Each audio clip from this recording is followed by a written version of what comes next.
Let me make sure y'all can hear me. I gotta test these things. I hate to get in there, y'all can't hear me. I gotta test these things. All right, let's get into it. Hello, everyone, and welcome to the All Things Life and Sports podcast with Colin Thomas. That's me. I'm your host, Colin Thomas. Let's get into it. We're going to kind of recap game one of the NBA Finals. And based on that, we're going to preview and see what the Spurs need to do to take game two tonight. Also, already they want a trial. Lies. I won't even say lies, and a lot of misinformation has already been debunked. They want a trial for the Karmelo Anthony, the killing of Austin Metcalf. A lot of that misinformation has already been debunked day one, but we're gonna start in the finals first. We'll have this going in the background.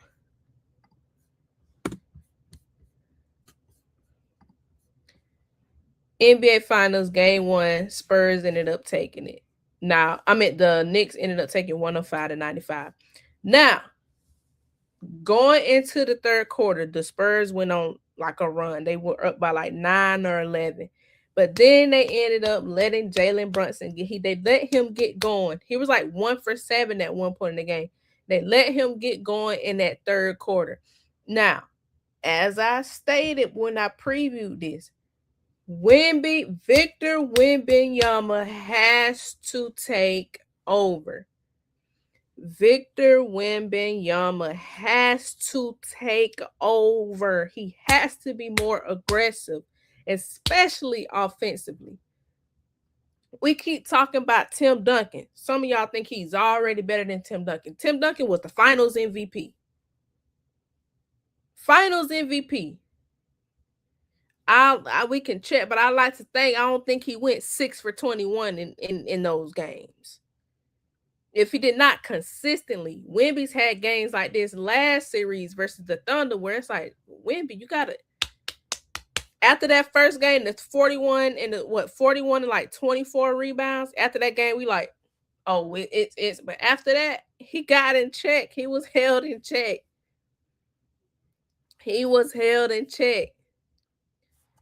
I said he had problems with Hartenstein, problems with Chet eventually. Oh, let's get rid of that right there. I don't know why ad came, but he had problems with Chet. He had problems with, and there you go. Look at that cat just destroying. But I want this in the back.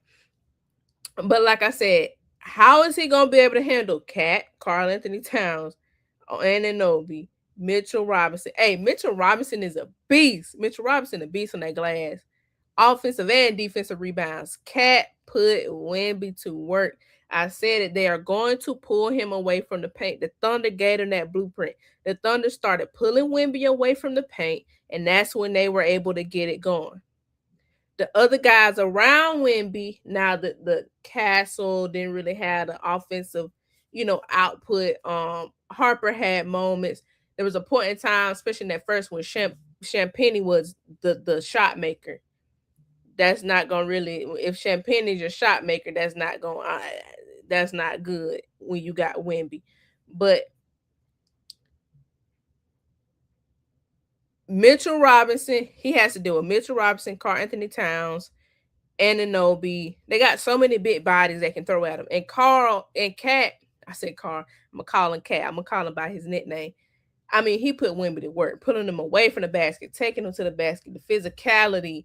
The refs even started calling little ticky-tack fouls. I even said, nah, let them play, ref. Let them play. Don't start. Look at that. Anunoby 3. It seems as though Wemby is thinking so much defensively, has to do so much guarding Karl. Cat, you got to be aware of his 3-point. He can take it outside on you. The big body, the size. It's taken away from his offensive abilities. Like Chuck and them saying, we're going to play a clip of them on Inside the NBA, what the Hawks did with Brunson.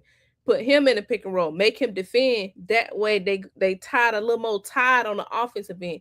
That's what it seemed that the Thunder started doing with Wemby, and that's what it looked like. The Knicks already got that blueprint. Make him tired defensively. Make him run, like move around, run around, come away from the basket. He's not able to just linger around the basket. Now it's affecting his offensive input. He went 6 for 21. Like I said, 6 for 21. And then, and De'Aaron Fox is horrible. I mean, just horrible. What, he had like 7 points. Let's we could take this off screen now. Fox had like 7 points because I want to get it right. I want to get it right.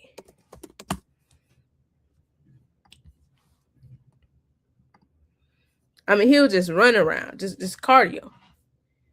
Yes, De'Aaron Fox, 7 points, 3 for 13.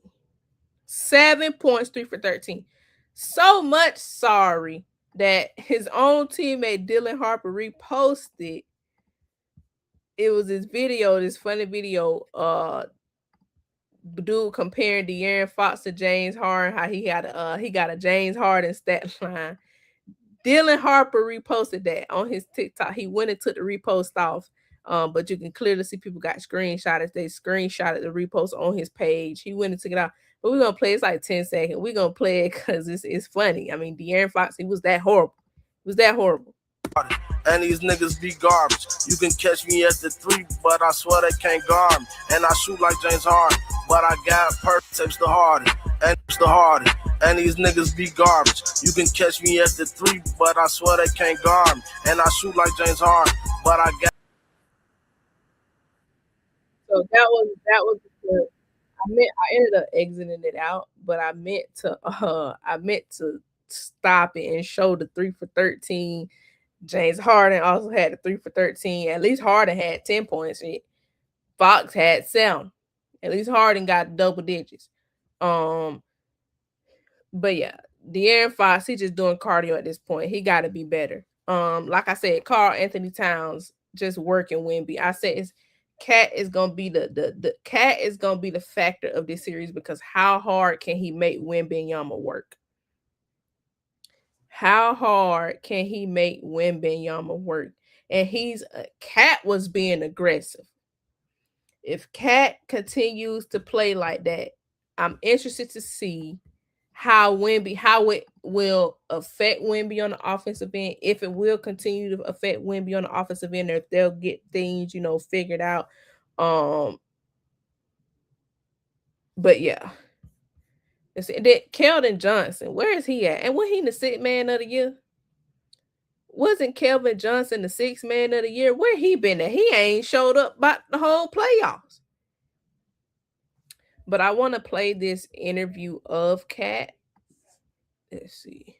Post game, saying he just felt free, he just felt calm, felt like a kid out there. I told y'all, which is why me, Kevin Garnett was saying what we were saying about Wemby, them not them Wemby. You can like I said, you could tell his teammates was looking at him like, bro, like you crying, like we got a whole nother series. This is why we said I don't want to see you crying, and I don't want to see that. You got a whole nother series to win. This is why we were saying that.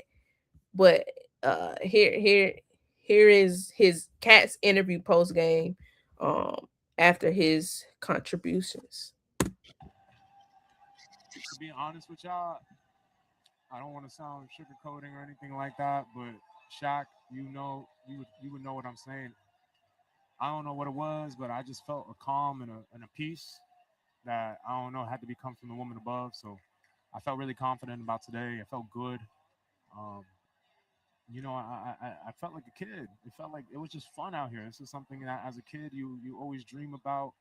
Um, you always hope that you just hope to be an NBA player, let alone to be in the NBA finals. And um, all day it was just a weird feeling. It felt like I was a kid getting ready to go play my Saturday AAU games and Sunday AAU games. And uh, in a way, I felt like I was seeing her in the stands, and it was fun. It was really fun, and it was really comforting because game one of the NBA Finals, you're told how the pressure is going to be and everything is, and I don't know. it felt like a certain presence was here that was very comforting and very loving, and I felt like I could have fun out here in Game One of NBA Finals, which is the weirdest thing because you would expect to have the pressure at the highest.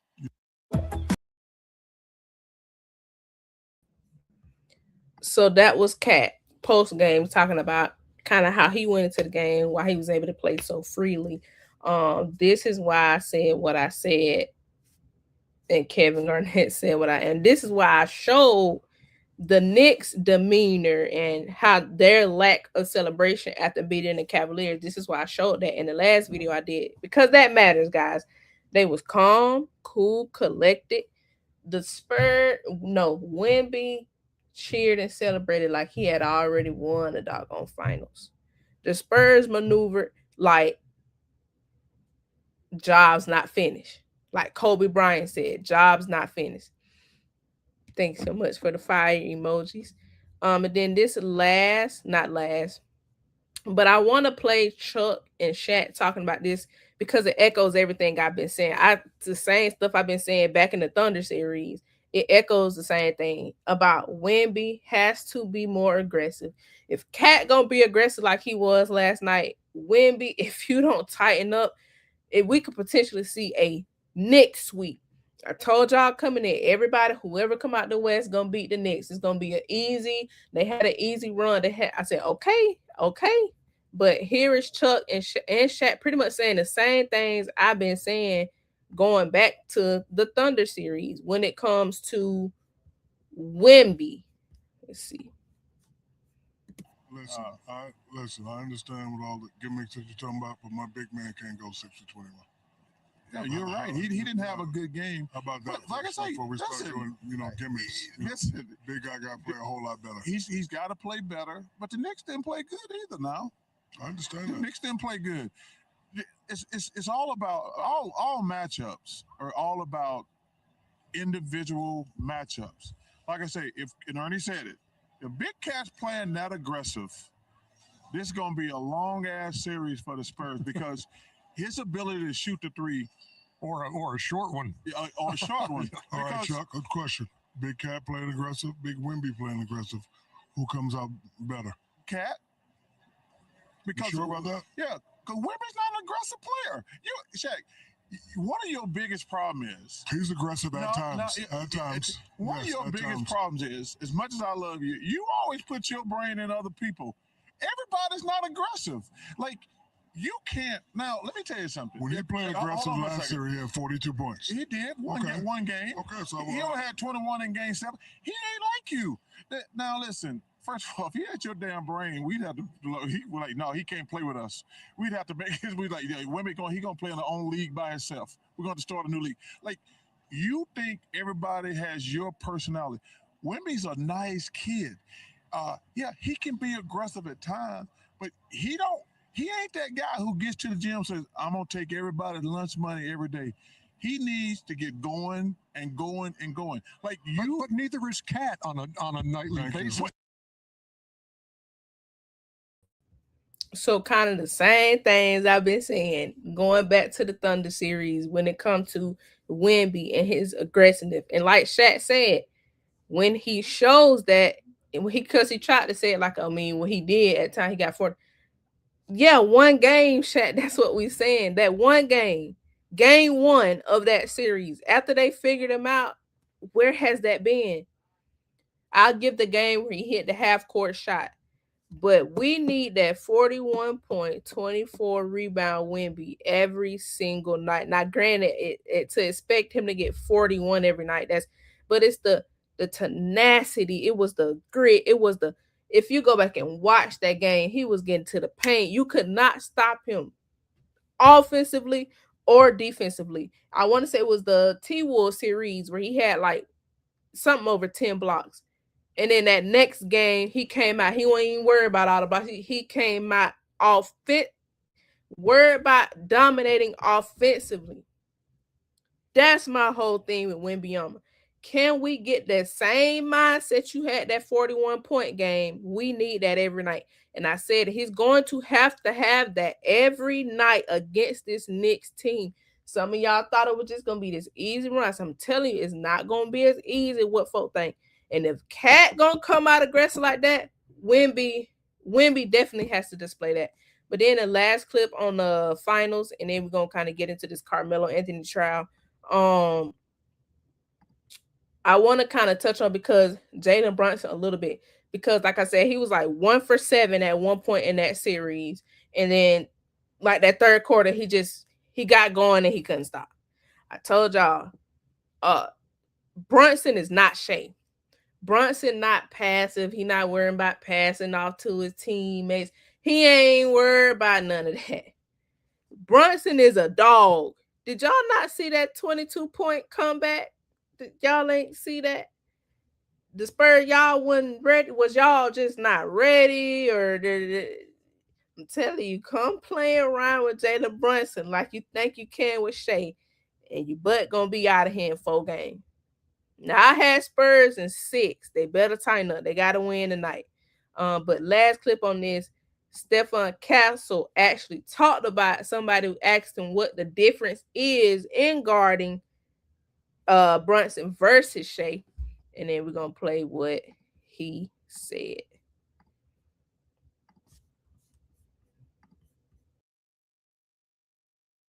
So, what's the biggest difference for you between guarding Shea and now Jalen Brunson? And also, what's the main topic that you think changed or is the same about the matchup of you guys from the NBA Cup for the first game? Biggest difference, um, I'd say they're very similar in ways. Obviously, Jalen's left-handed, Shay's right-handed. But I think Shay, he's more of a threat to get all the way downhill, all the way to the basket. I think Jalen, he likes to use angles a lot more. Uses probably a little bit more pump fakes than Shay. But yeah, most of his is angles and trying to get to his spots and um, not really trying to draw fouls as much, but trying to get to his mid range and get to spots to where he likes. So just trying to keep him from doing that. So, what's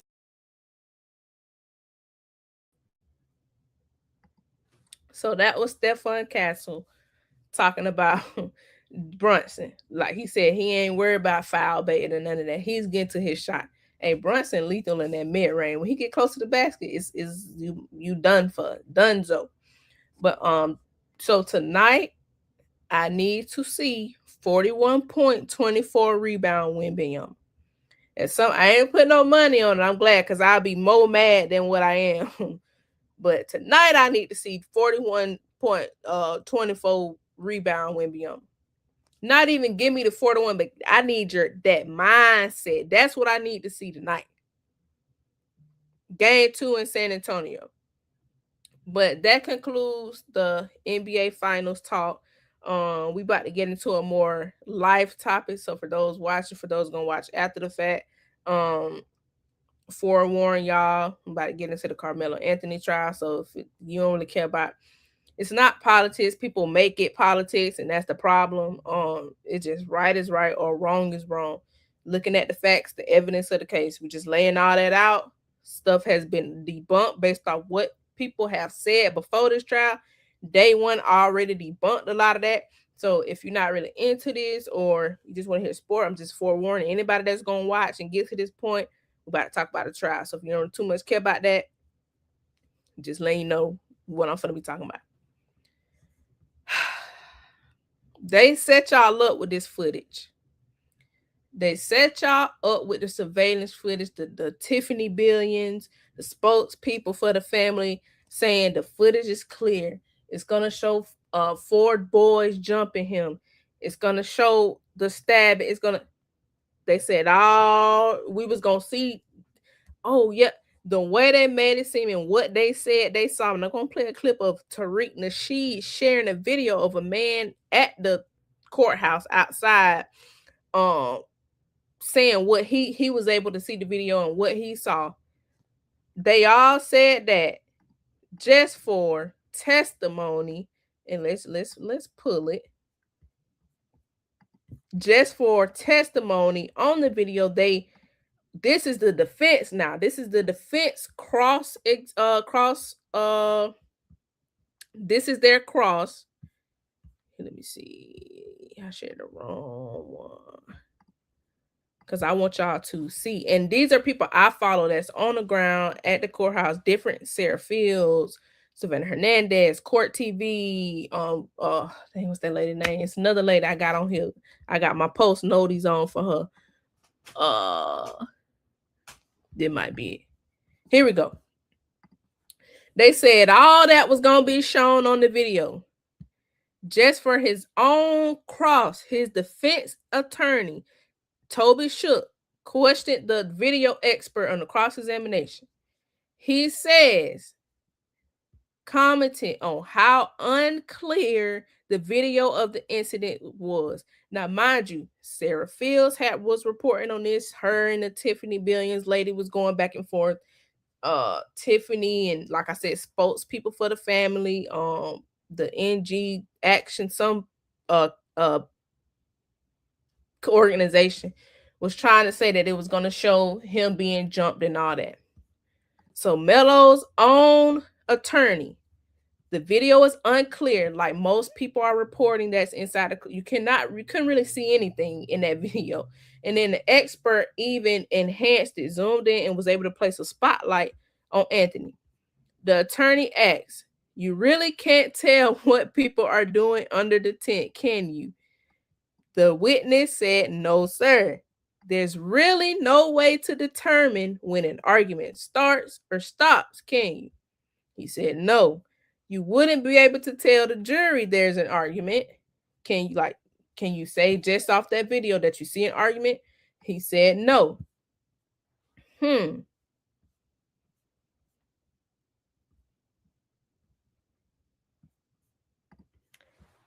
You mean that video that people said was going to show him being jumped and this happening, how it's so clear? And so people, my people, black people, we chose to go with that side. The people reporting, his family, the spokespeople for the family, saying, "Oh yeah, the video gonna show this, gonna show that." We chose to believe them people. But you had the Sarah Fields out here saying, "Guys, it's the video. I'm telling y'all, the video is not gonna show anything. It's not gonna help his case." Honestly, which when it comes to like prosecutions and stuff like that, the prosecution is the one who has the burden of proof. They have to prove that Melo did not act in self-defense, which in my opinion is going to be hard because two questions with self-defense: are you where you're supposed to be, and are you in the act of, are you committing a crime while you're claiming self-defense? Was he where he supposed to be? No, he was not supposed to be in another team's tent. And I'm going to show you testimony. We can stop this. And I'm going to show you testimony from a coach, Austin's coach, football, and I want to say football and track coach, Rob Starr, black coach, black man, testifying as such, which I said, this is sports. You don't go be in no another team area. We're gonna show y'all what he said. But and then because I needed to show this too, because TMZ, because on the video, the man says, the expert says, okay, you can see there's 4 minutes total of on that video, Austin and Karmelo was under the tent together for a total of 4 minutes. Here's what TMZ chose the headline. Off of that, what he said, here's what TMZ chose the headline. Karmelo Anthony murder trial prosecutors says he fought Austin Metcalf for 4 minutes. That's what you got out of what that man said. And it was in here. I ain't trying to be going back and forth too much on the because he said it. I want to say it was either in this one or somebody else that's in the courtroom that put it on their Twitter.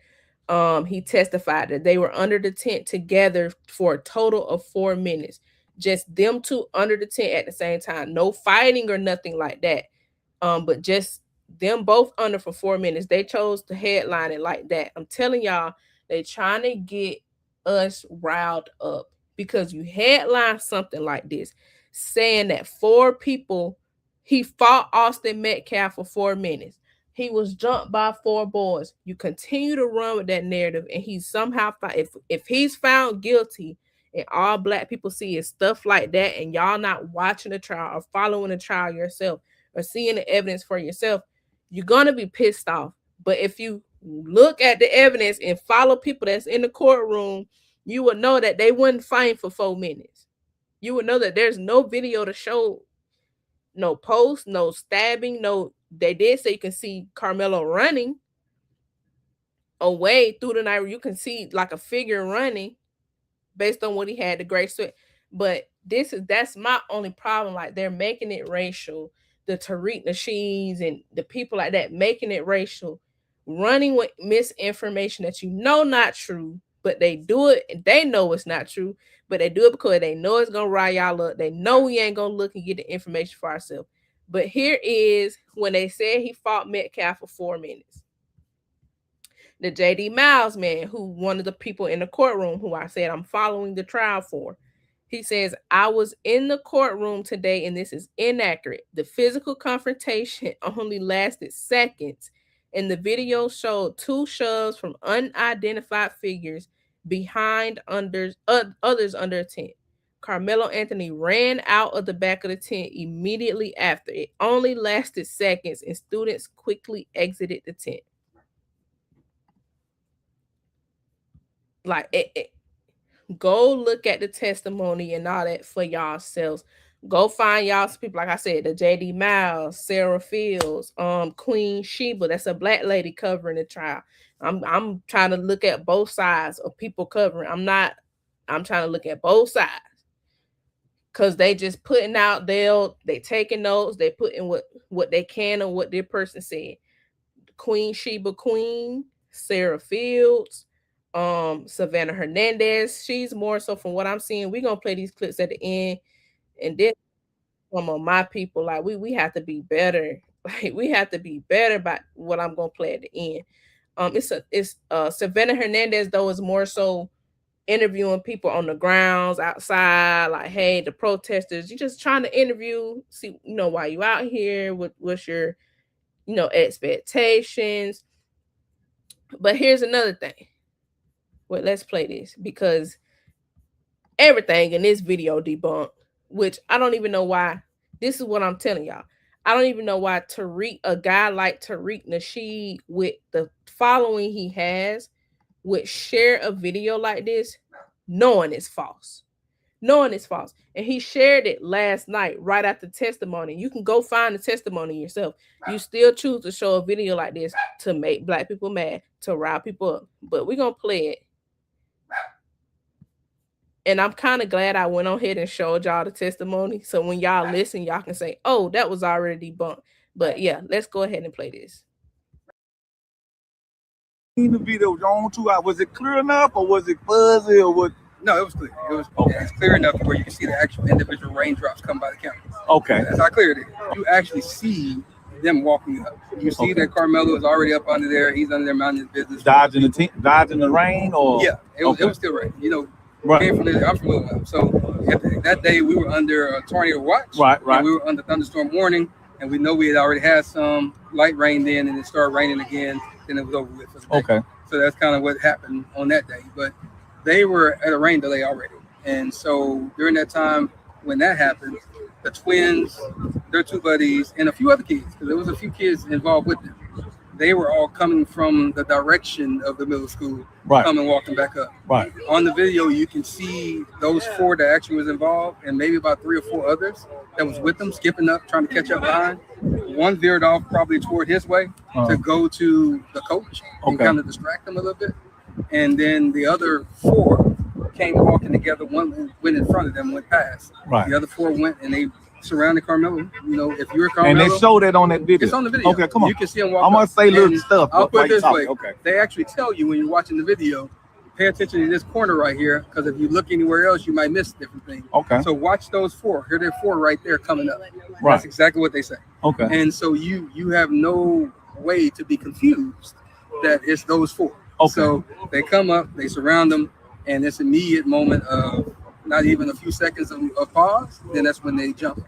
And so they actually did jump him. Yeah, it wasn't just no touch. It wasn't just all that moment. Yeah, it was a push. It was all kind of things. But Austin pushed, Hunter hit, and then everybody swung. But at the same time, so it's more than the Twins that got some licks all on four. them. So it showed that in the video. Yes, in the video. So again, you got Hunter and Austin standing in the middle. Okay. And you have the light bright boy here, and you have the darker boy here.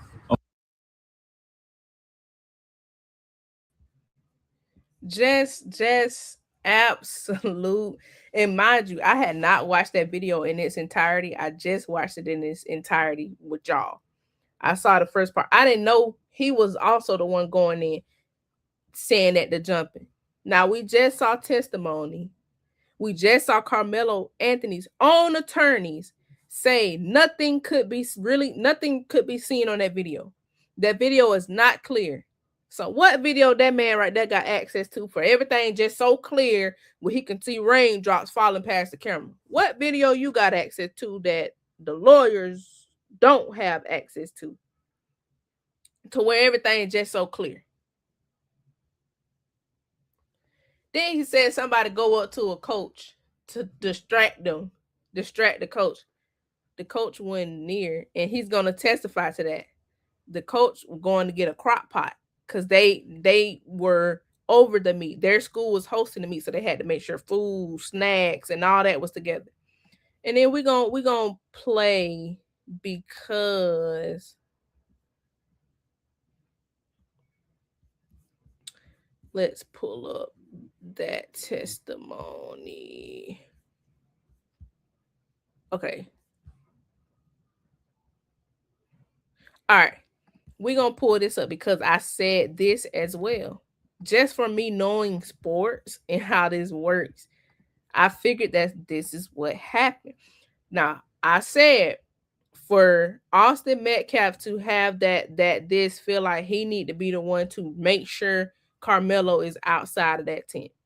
It's coming out today, and we'll talk about day 2 today. It's coming out today that about 15 of them, pretty much the whole team, noticed Anthony in the tent, and they're all like yelling and telling him, "Hey, bro, you need to leave."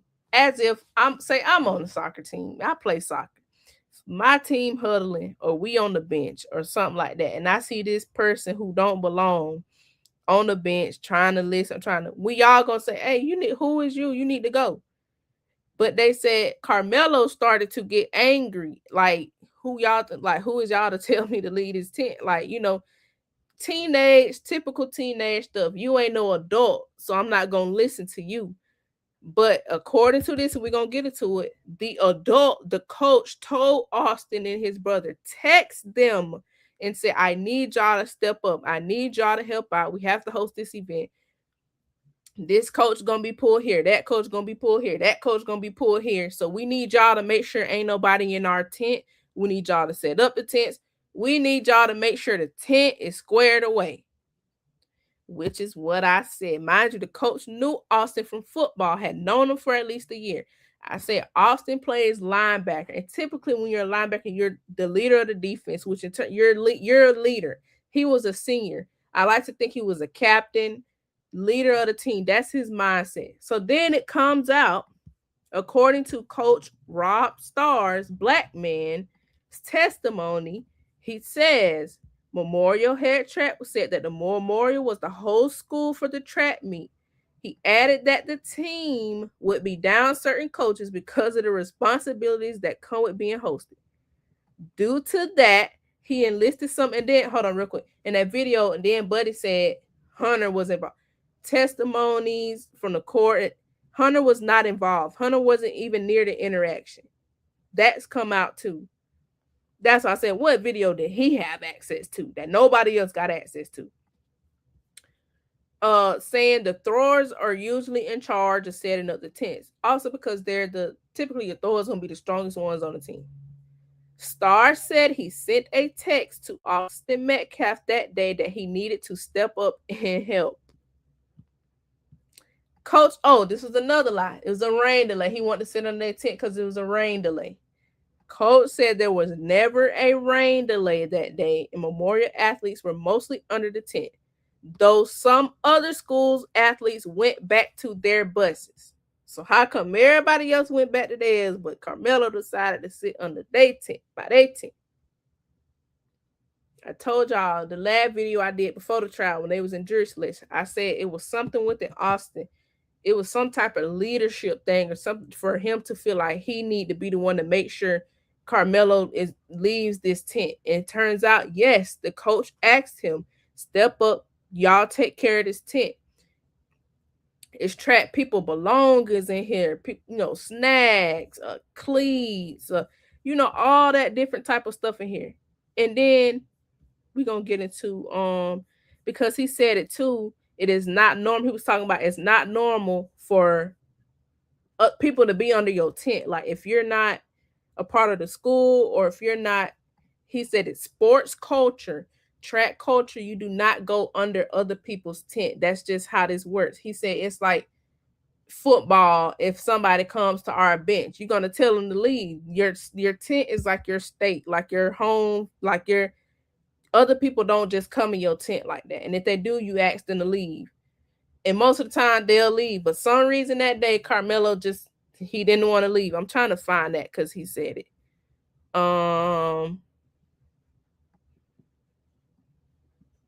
The weapons. This is the thing too about self-defense. How are you going to prove a self-defense when Carmelo was already committing a crime by having a weapon illegally? Says here, you cannot have weapons at school functions. And he said tents at track meets are a big deal. Helps keep everybody separated. Coach also said that weapons are not allowed in any shape, form, or fashion. Students have to sign a code of conduct, which includes that they will not bring weapons. You wouldn't expect that at a Frisco ISD track meet.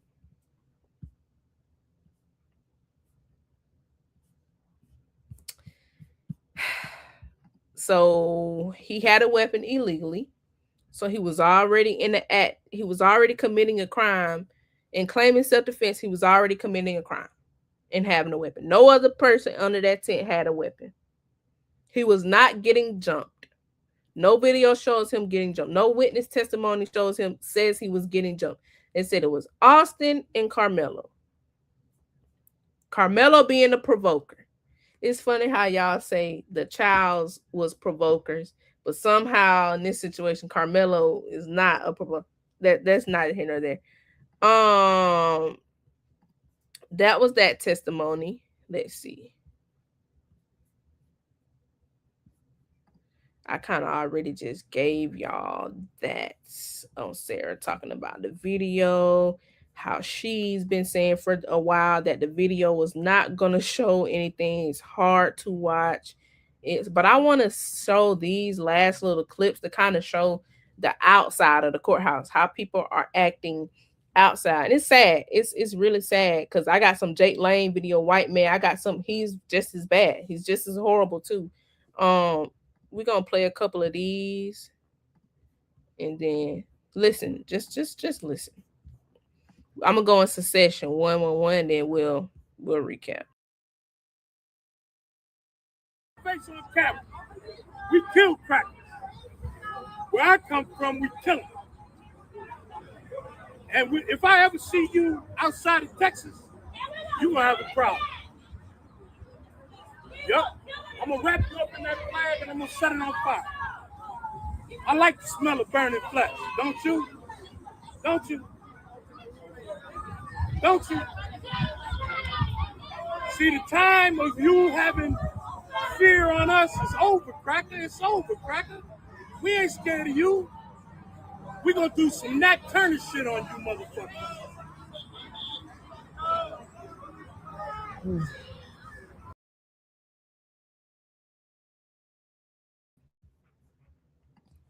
We kill crackers. That's what that man said. We kill crackers. If I see you outside of this, it's now this is a white man, Jake Lane. This is also bad, just as bad.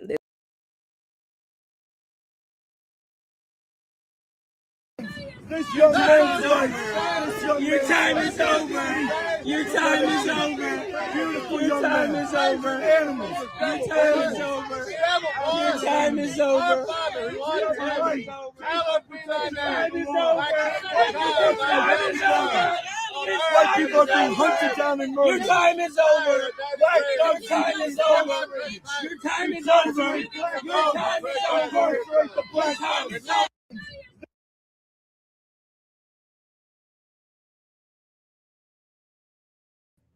And I got another Jade Lane to play right at since we on him. But look at the caption: animalistic black people. But that's just as bad as what the black man was saying too, by the way. But let's there's that, and then let's play him. This one real more so made me sad. Like this is where we are as the human race. Now this is where we are where we talking like this. We just listen, just listen. Hold on, let me.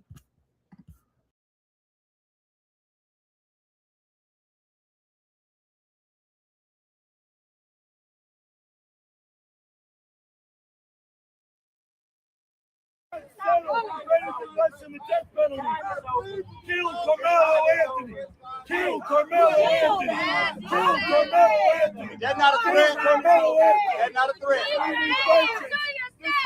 Keep your hands to yourself. Keep your hands to yourself. Keep your hands to yourself. Kill that life. Cannot settle.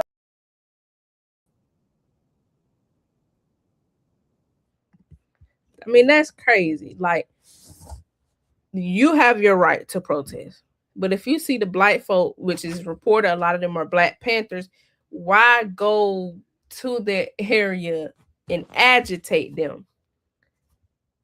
That's what Jake Lane, like the builder man, they go and provoke stuff, but act shocked and surprised when folk respond. You can't do that. You can't move like that. You see what I'm saying? Like it's then this one just as bad because some of them was going provoking the white folks over there protesting too. This is why I was talking about Savannah Hernandez. She's more so on the grounds. Here, let's see. I'm trying to.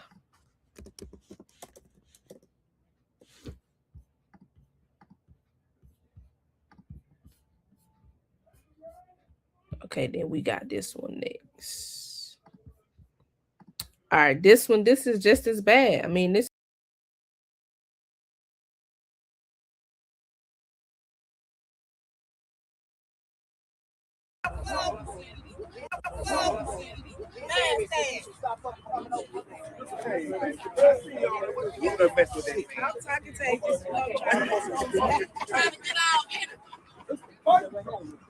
They running quick.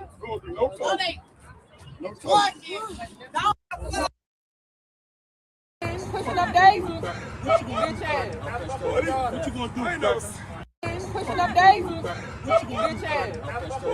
Pushing up Daisy. Bitch ass. What you gonna do?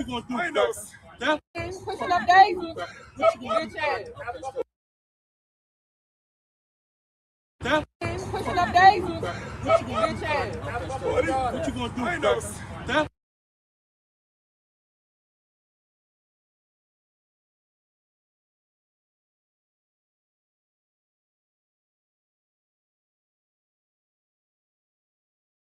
Turns out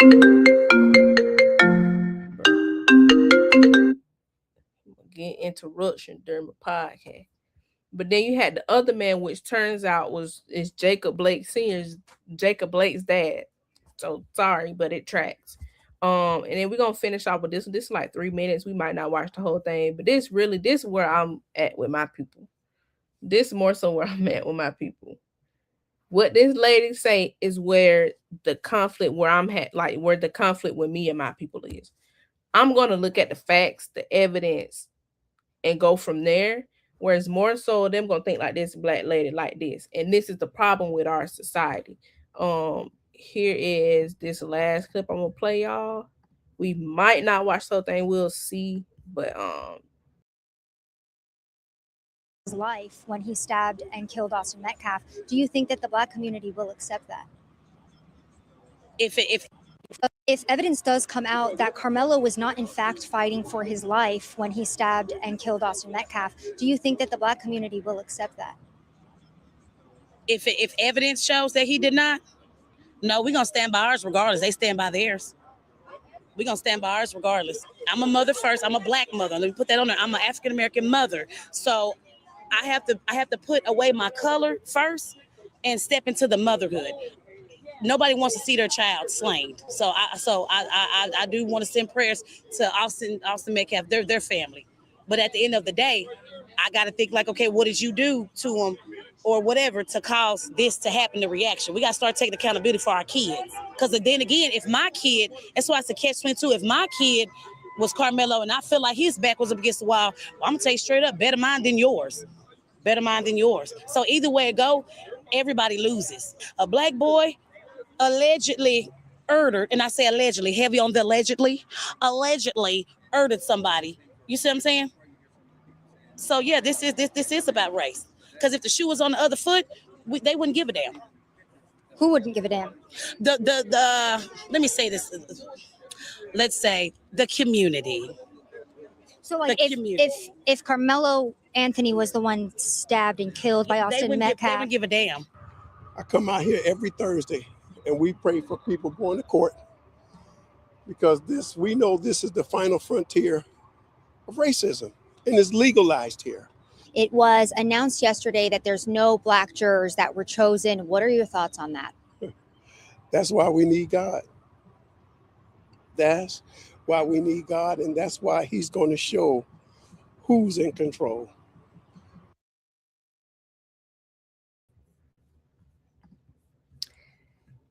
I love when they use God for situations like this because right is right and wrong is wrong. He's in control, but you also have free will. You also the human, and if you have a true relationship with him, somebody actually leave, you'll just leave. Trust, you'll just leave. You wouldn't touch me and see what happened and just pull out a knife and stab somebody if you was with God. I mean, that's just how that works. I'm sorry. It's before a minister to be trying to use God as justification of this. Just leave. Just walk away. Charge it to the game. But that's like I asked her. Had it been your black, like she said, she a mama. Had it been your black son that Carmelo Anthony stabbed, would you be saying the same stuff, or would you want the full evidence to be presented in court, and would you want people to adhere and listen and judge based on evidence that is being presented? But to recap, you cannot, for me, you cannot claim self-defense if you somewhere you don't post to be and you're asked to leave. And in being asked to leave, you say, touch me and see what happens. And then the minute an unarmed person just pushes your arm, you pull out a knife and stab one person. Then this whole time, lies have been debunked. Video does not show anything. He was not jumped. There's no jumping on the video. There was no rain delay. All that has been debunked on day one. The black coach, Coach Rob Starr, testified. He texted Austin and Hunter both previously to make sure the tent is good. Make sure nobody near the tent. Make sure the tent set up. That was Austin and Hunter's job, to watch that tent. Hence, like I said, I just got a leadership when it came out. I'm like, oh, he was in a leadership position. Some reason Austin was trying to make sure he was not in that tent. And turns out that's why. The same black coach also said it is track culture, sports culture. You do not go sit under another team's tent. You do not go sit under another team's tent. And how ironic when Austin Metcalf's dad was at the Anthony family's press conference when this first happened, and they asked him to leave, and they was talking about, Buddy was talking about it's not dignity for his son. He was uninvited. I'm like, oh, so the same thing like Karmelo, he was uninvited, was somewhere, he was uninvited. They asked him to leave, but luckily Austin's dad didn't pull out no knife and stab nobody. How ironic. But lies debunked. Ain't no video showing nobody jumping nobody or none of that. The video hurt Karmelo Anthony's case because it was predicated upon, which honestly, he said he touched me, not they. So where did anybody get anybody being jumped from? Please stop looking at misinformation and follow this case for yourself. But that's it. That's all. Make sure we're gonna watch these finals tonight. We're gonna recap that, get back in sports. But I am gonna follow this trial, for this one is pretty interesting. But yeah, make sure everything done before you try to have fun. Peace.